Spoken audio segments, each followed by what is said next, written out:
Hi guys, welcome to my Stanley Parable playthrough. So this is my first time playing, so I have no idea what to expect from this, and it's already got screenception going on with the computer screens. Yep, and you can actually see the benchmarking thing in the corner too. That's pretty cool. Okay, let's just start this, and I hope that audio is fine and everything, but we'll have to see, I suppose.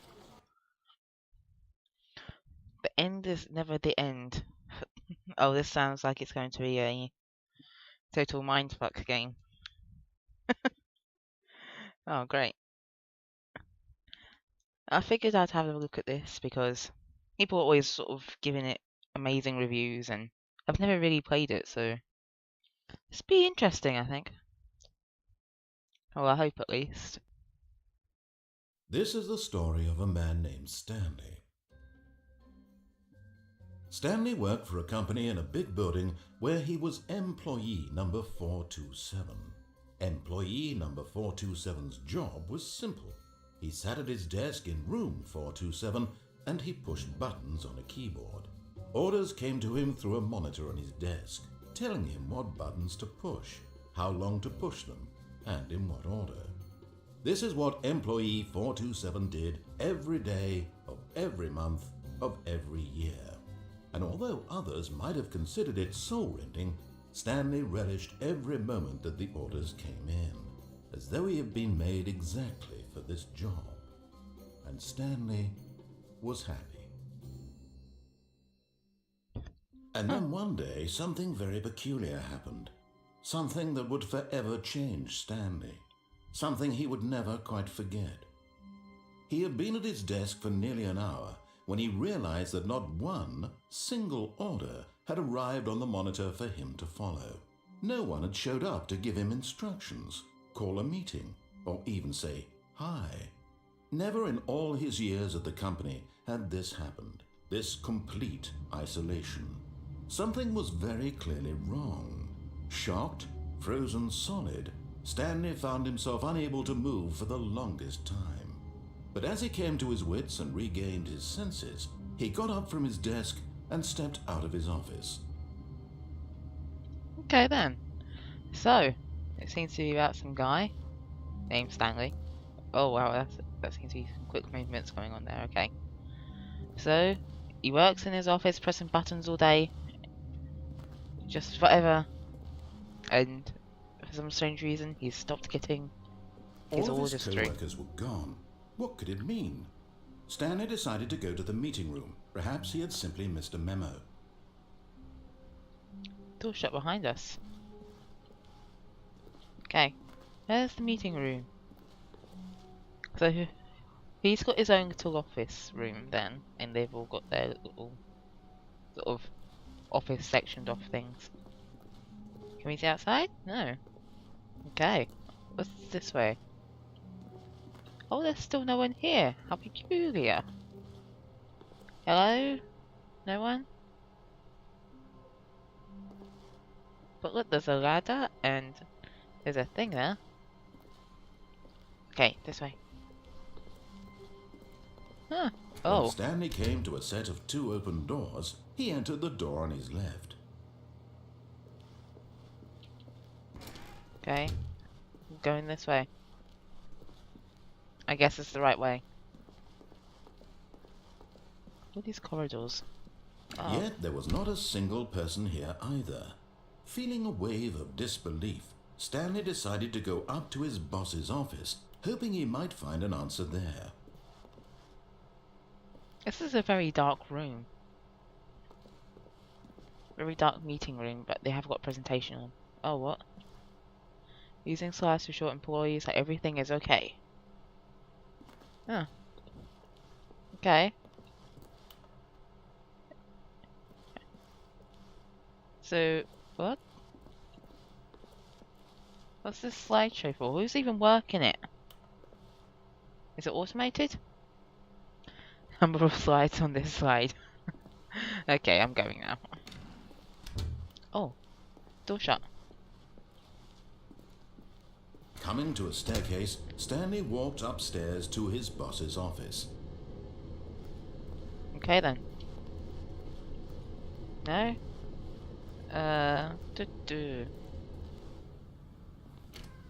Where is it? Is it this way? No, executive bathroom. I don't quite think his boss's office is the bathroom. Stepping into his manager's office, Stanley was once again stunned to discover not an indication of any human life. Shocked, unraveled, Stanley wondered in disbelief who orchestrated this. What dark secret was being held from him? What he could not have known was that the keypad behind the boss's desk guarded the terrible truth that his boss had been keeping from him.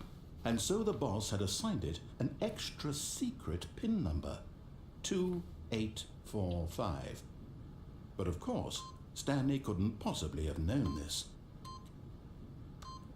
Yet incredibly, by simply pushing random buttons on the keypad, Stanley happened to input the correct code by sheer luck. Amazing. He stepped into the newly opened passageway. Ooh. What's going on out here then? Is it going to shut behind us? What's going on out here? What's this? Is this right? I don't know, maybe there's no right or wrong in this game. Ooh, wonder what we're going down to. This is interesting. Descending deeper into the building, Stanley realized he felt a bit peculiar. It was a stirring of emotion in his chest, as though he felt more free to think for himself, to question the nature of his job. Why did he feel this now, when for years it had never occurred to him? This question would not go unanswered for long. Oh, it's lovely and dark. I always want to go into a dark room. Stanley walked straight ahead through the large door that read Mind Control Facility. Oh. Well, this is a good sign, isn't it? Mind control facility. And the doors are shut behind me. Way. Hello? What's this? The lights rose on an enormous room packed with television screens. Ooh. What horrible secret did this place hold? Stanley thought to himself. Did he have the strength to find out? It's not a secret, it's just several people have decided to combine their PC battle stations together to create this monstrosity of a room.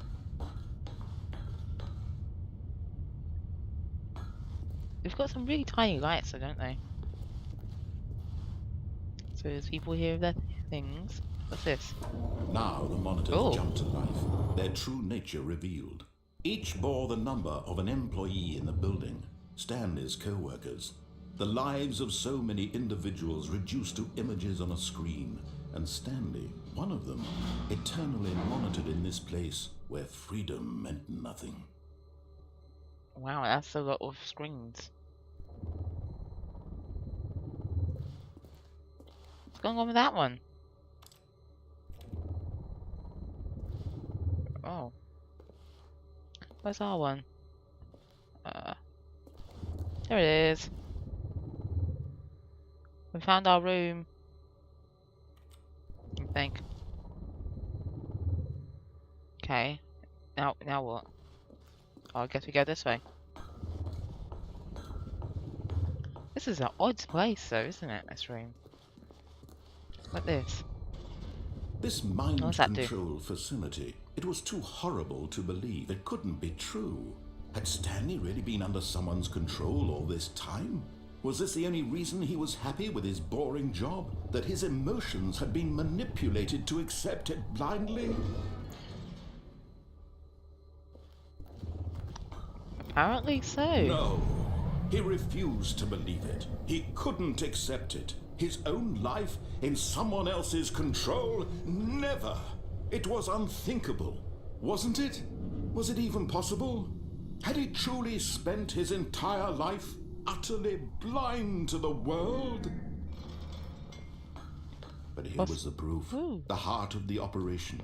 Controls labeled with emotions, happy or sad or content, walking, eating, working, all of it monitored and commanded from this very place. And as the cold reality of his past began to sink in, Stanley decided that this machinery would never again exert its terrible power over another human life, for he would dismantle the controls once and for all. Does that do it? Don't know what I'm doing.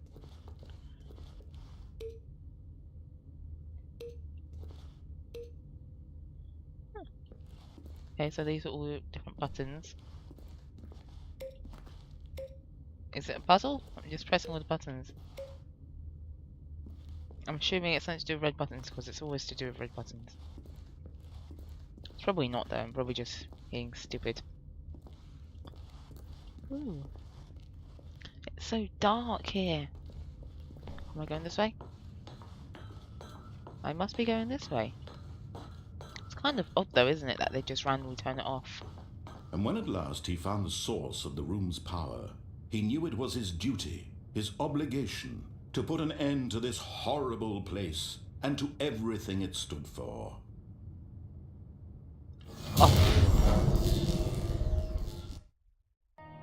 Blackness and a rising chill of uncertainty.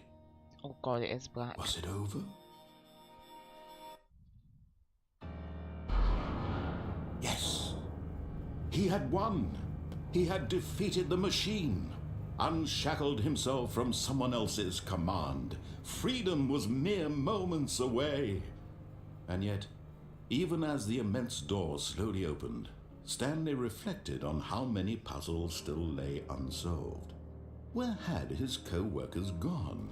How had he been freed from the machine's grasp? What other mysteries did this strange building hold? But as sunlight streamed into the chamber, he realized none of this mattered to him, for it was not knowledge or even power that he had been seeking, but happiness. Perhaps his goal had not been to understand, but to let go. No longer would anyone tell him where to go, what to do, or how to feel. Whatever life he lives, it will be his. And that was all he needed to know. It was perhaps the only thing worth knowing. Stanley stepped through the open door. Okay. Stanley felt the cool breeze upon his skin, the feeling of liberation, the immense possibility of the new path before him. This was exactly the way, right now, that things were meant to happen.